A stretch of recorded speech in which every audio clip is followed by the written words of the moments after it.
What is going on, guys? Welcome back to the Pixel Media YouTube channel. My name is Barnard as usual. I am back just one day after recording and dropping yesterday. I did just release an episode with my co-host James Brain where we talked about the status of the Sixers, touched on the Tobias Harris comments, the two-way additions, and a couple other updates. Still a lot of good stuff in there that I recommend you guys check out. But I am back with some more meat and potatoes than I expected involving the Sixers. Fresh off the news that James Harden is opting into his player option and looking for a trade out of these Sixers to a contender. So I did cook up 5 trades that I think you guys will like. I'm excited to hear your thoughts on it. And without further ado, let's get into it.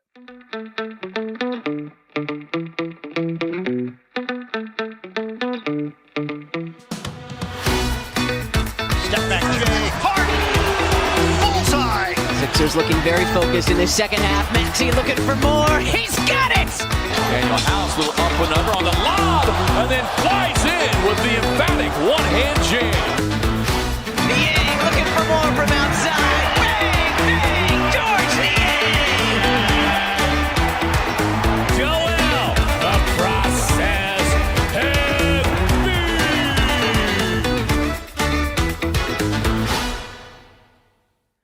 All right, so we all knew that today was the day for James Harden to make his decision whether he would be opting in or out of his player option. I don't think there was any real concern. All these signs were pointing to a return for James Harden on a long-term deal. That seemed to be the perception of what was happening. This player option was pretty much drawn up as an insurance policy. It was not expected for him to opt into it since the second that he did sign that contract. This was looked at as the 1 year, the quote-unquote pay cut for $35 million. And then looking for a long-term deal this offseason. That is where things seem to be trending towards going, where the expectation was with the market fizzling out, with the Rockets no longer seeming interested, with there just not that many high volume or high value offers for James Harden on the open market. He decided to think differently. And we get this report from Shams Charania right before the 5 o'clock deadline, which is when James Harden make that decision. And per Shams, he said, just in, James Harden is opting into his $35.6 million deal for next season in order for the 10-time All-Star and the 76ers to work together on a trade out of Philadelphia, league sources tell The Athletic and Stadium. So pretty big news and a pretty notable, I guess, change to the Sixers plan here, that there is no longer run it back with James Harden and Joel Embiid as the centerpieces. James Harden wants his way out. And in some regards, this could be best case scenario for the Sixers. So to dive into exactly why, the pros of this is the biggest threat to losing James Harden. And the reason I think so many of us were backed into the corner thinking like, whatever, I guess we'll bring him back. I guess it's the best option is because if James Harden were to leave in free agency, the Sixers just lose that money. They lose that max slot. They would have about $12 million to play with if he had walked under the salary cap. You cannot get a player remotely in the caliber of James Harden's vicinity with that $12 million.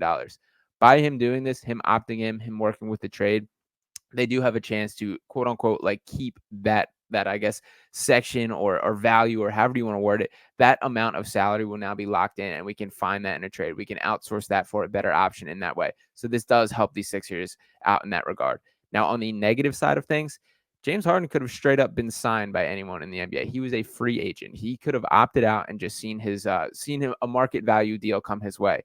That very clearly points to there not being that much of a market. And now, in James Harden's defense here, and I will point this out, that you can surely make the argument that James Harden was exactly who he was asked to be last year, that he did fill the role that Doc Rivers asked. He led the NBA in assists per game. He was a 20-10 guy. He had 2 games in the playoffs where he scored 40-plus points, basically put the Sixers on his back for those 2 games.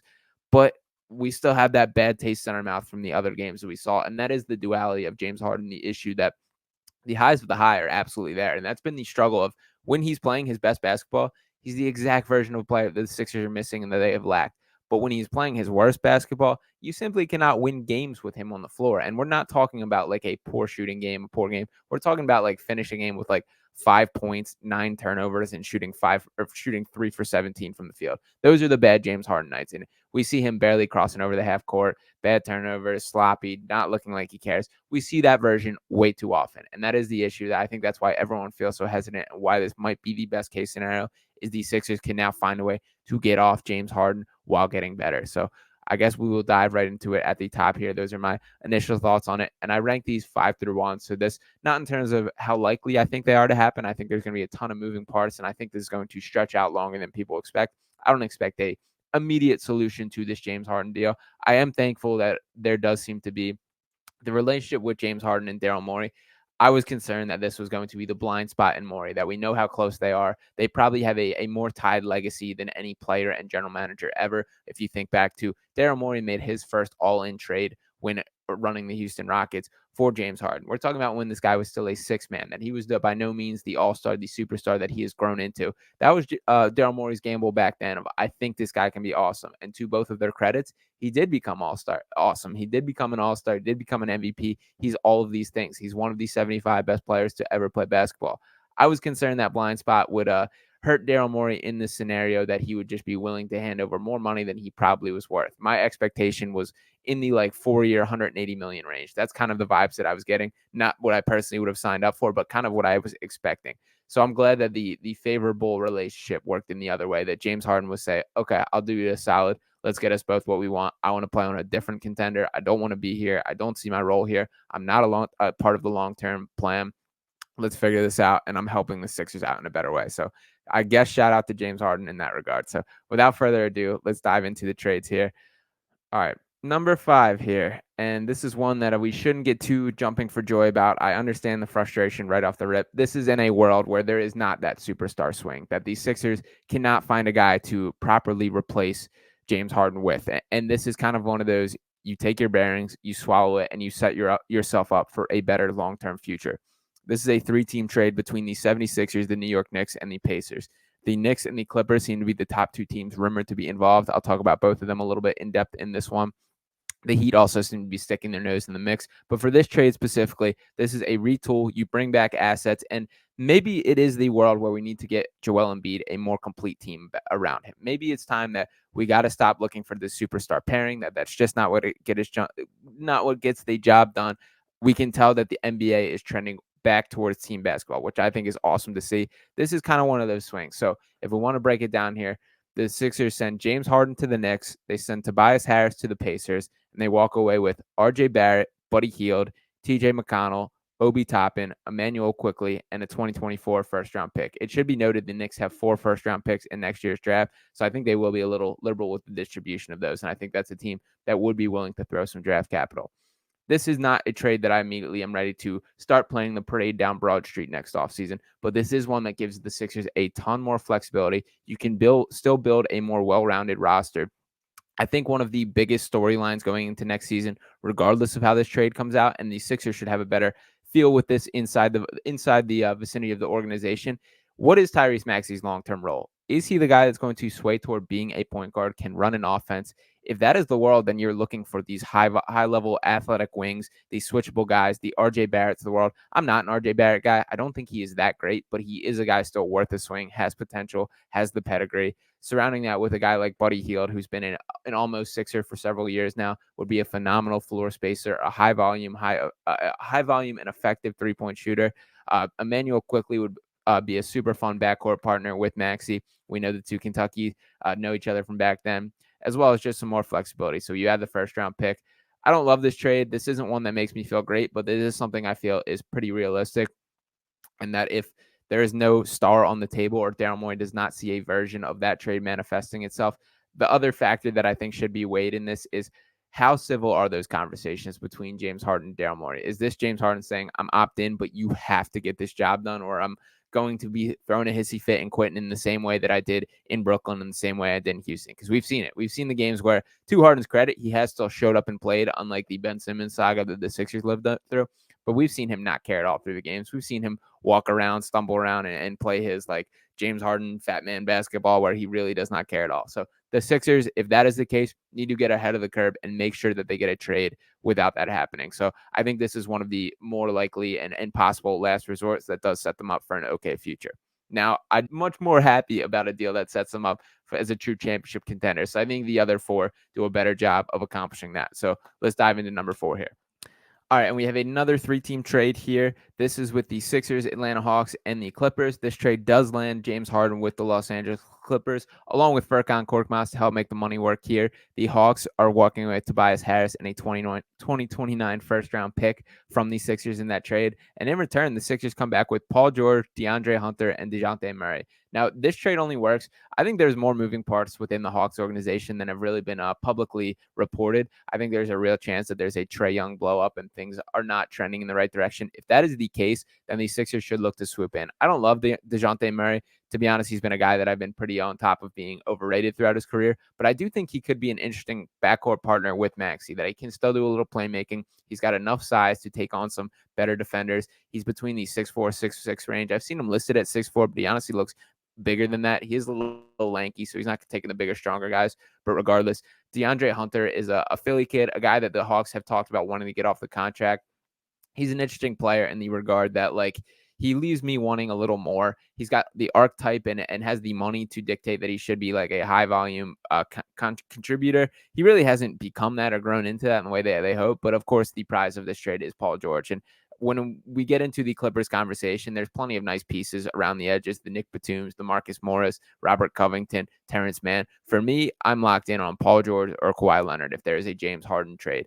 Yes, they might be trying to set up a big three and create that. I just don't love it. I don't love pulling the trigger with the Clippers unless you're getting one of these two guys. And I do believe that the Clippers could be talked into it, that I can see the Clippers thinking that this has run their course, that Paul George and Kawhi Leonard, who neither one of them have played 60 games during their time during their time in Los Angeles, it's time to blow it up. That we've seen this cycle. We've seen it. We've thought one more year, like 4 times now. It's time to get some change. And I think that's why they want to bring James Harden in, but I also think that's why they could be sending one of these guys out. Now, to switch gears, move to trade number 3.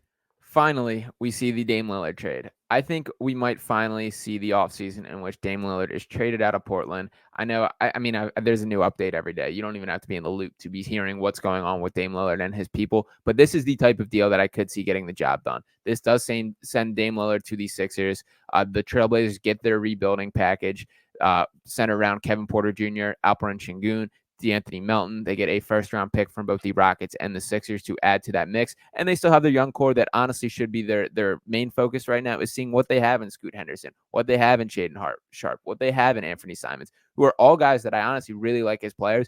And this feels like the time for Portland to blow it up. They finally have the track, the next generation starting to establish themselves. Send Dame out of there, send him to Philly. And of course, in this situation, this would have to involve the Rockets being genuinely interested in James Harden.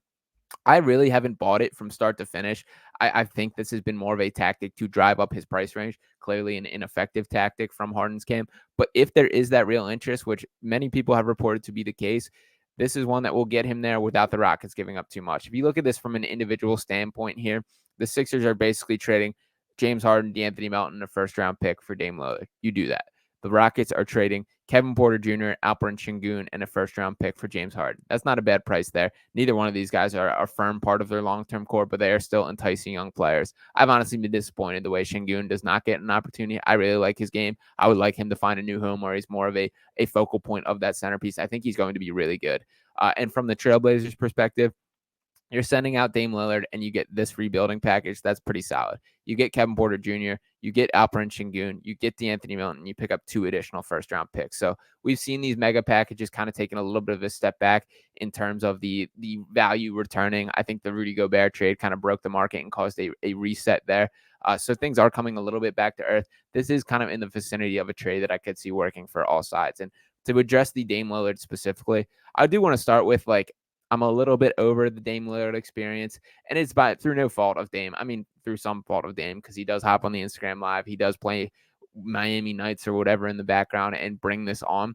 But Dame Lillard, you still got to think about what he is as a player. And when you compare him to James Harden, I feel significantly just better about the Sixers' chances if Dame Lillard is that guy. Now, granted, like I mentioned at the start, James Harden at his best is the exact type of player the Sixers need. We just don't get it enough. And I'm much more confident in Dame Lillard to bring it on all 7 games in a 7-game series. And we've seen Dame Lillard step up in big moments in a way that, frankly, the track record of James Harden just does not. So I don't love it. This is still a narrow window to win, but this is the type of move that I think the Sixers, if it is on the table, should look to do, and frankly could result in a championship. So don't rule out Dame Lillard to Philly. I think this is the final chance at it.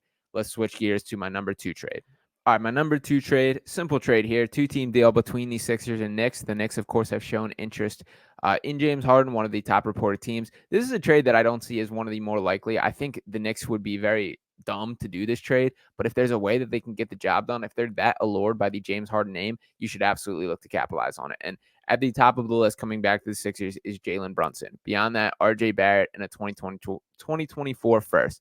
If there is any world where the Sixers can get their hands on Jalen Brunson in a swap for James Harden, you absolutely do it. Jalen Brunson is a winner. He's a dog. He's a guy who has stepped up in 2 straight postseasons. He just has all the winning attitude, the winning mentality that you look for. And he is that guy. He's still only 26 years old. He's still growing. He's got local ties. He checks just about every box that you could possibly hope for. And a guy that I trust my organization to be carried by. He should be kept under wraps by the Knicks. I'd be surprised if they are willing to include him. There's not a ton that entices me beyond that. Like I said, I'm not a huge RJ Barrett guy, even though he is coming in that deal. And in this, to just put it on the table, the Sixers sending out James Harden, DeAnthony Milton, Jaden Springer, and a 2029 first. As far as the first round picks come, I did want to note the Knicks have 4 first round picks in next year's draft. So I do think it just makes sense to swap picks in that to give them a little more flexibility. You just don't need 4 swings at the apple in one draft, especially one that's going to be a little lackluster in talent. So spread things out, move it down the line. And I think that's one that makes sense. So not a ton about the draft picks there. But yeah, if Jalen Brunson is remotely on the table, the Sixers should be jumping all over that. I would hope the Knicks are a little smarter than that. And I've also seen the whispers of the Knicks holding out hope that Joel Embiid will become available. I know there's some ties between the agency and front office and a couple other just connections in that regard. So I could see the Knicks kind of looking in a world where they're not trying to help the Sixers significantly with this deal. Jalen Brunson's a superstar. He's a guy that is on one of the best contracts in the NBA, which is awesome to say after all that criticism about him being overpaid, but he's the man. If he can become available, I'm all about these Sixers jumping on it. I don't expect that to be the case, but I do rank it as number 2 because that is how highly I think of him and how important I think he can be in a playoff series. Let's shift gears. Number 1, my best trade, the best case scenario for the Sixers would be this deal right here.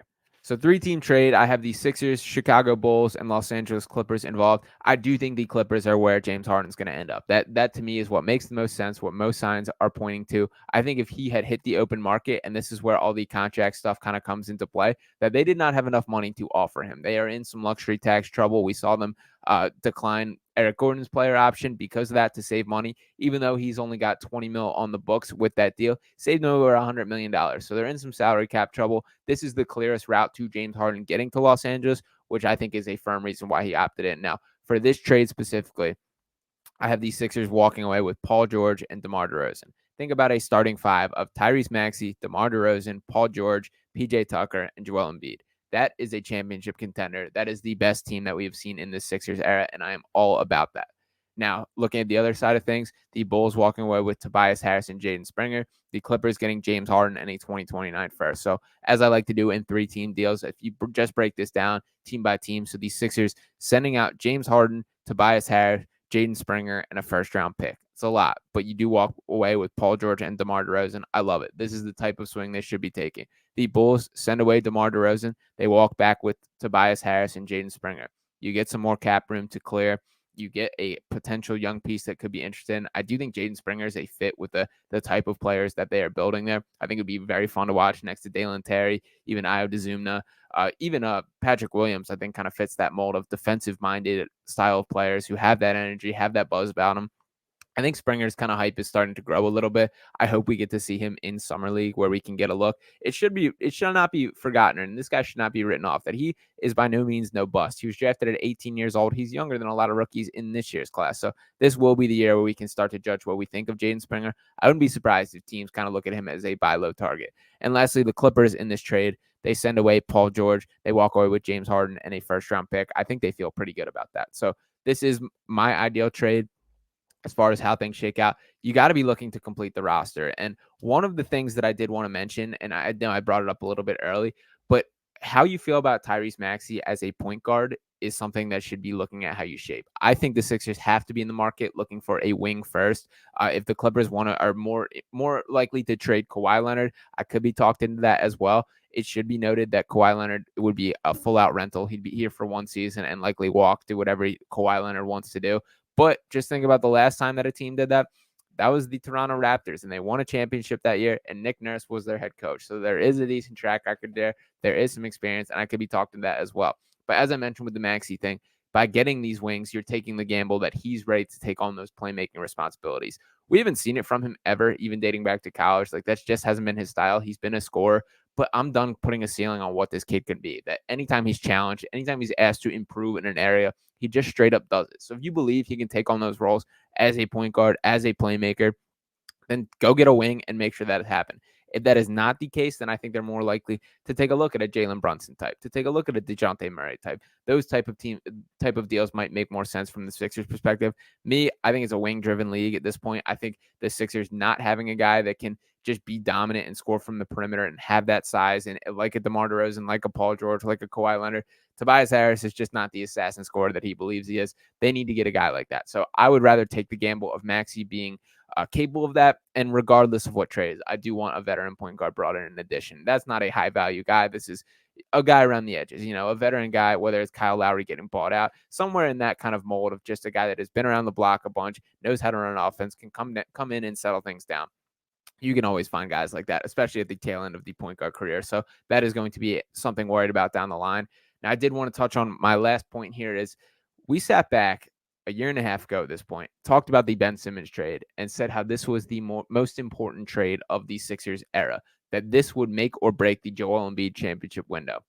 Well, we were wrong because we are here right now, and I will straight up tell you that this trade is even more important than that. And to Daryl Morey's credit, he did win that deal, regardless of your thoughts of James Harden, whether you like him as a player, hate his style of play, anything in between. You can't argue that James Harden gave the Sixers a better chance at contending for a title more than Ben Simmons, even at his best, had ever done. So give Morey credit there, and now it is on him once again. Daryl Morey was brought in to be this guy, this out-of-the-box thinker, this front office expert ready to take this team over the edge. It is now time to show that. So this now, credit to James Harden for opting in, for working with the Sixers. There does seem to be some good faith negotiation and things working out here, but it all comes down to how this deal shakes out. I'm interested to see if these Sixers try and look at this as one trade or two. How involved Tobias Harris is purely going to come down to what deals are on the table. If there is the level of blockbuster, such as those 3-team trades where you're walking away with like a Paul George and a DeMar DeRozan, I think it absolutely makes sense to include Tobias. But I also think that there's a world where you push Tobias to the side, just focus on trading James Harden, and then look for a later deal where you're getting the pieces, where it's an all-in trade, whether you're getting James Harden and pieces for a Paul George, and then look for a separate trade with Tobias Harris where you complete the team, where you get those complementary role guys. That also makes sense to me. But for now, we are at the mercy of what Daryl Morey will do. It is up to him. This is now the most important trade. If this one goes awry, and I feel like we've said this before, but if this trade is not one that elevates this roster, I do think it will be the end of the Joel Embiid era. So the ball is in Daryl Morey's court. It is up to him to check up and play ball, and we will see how things shake out. Appreciate all you guys for tuning in. Make sure to drop a like on this video, subscribe on the channel. Drop me a couple comments of your guys' trades, what you think, what some targets you're looking at, and what your kind of just outlook is as a whole on the James Harden. So appreciate you guys for tuning in once again. Peace.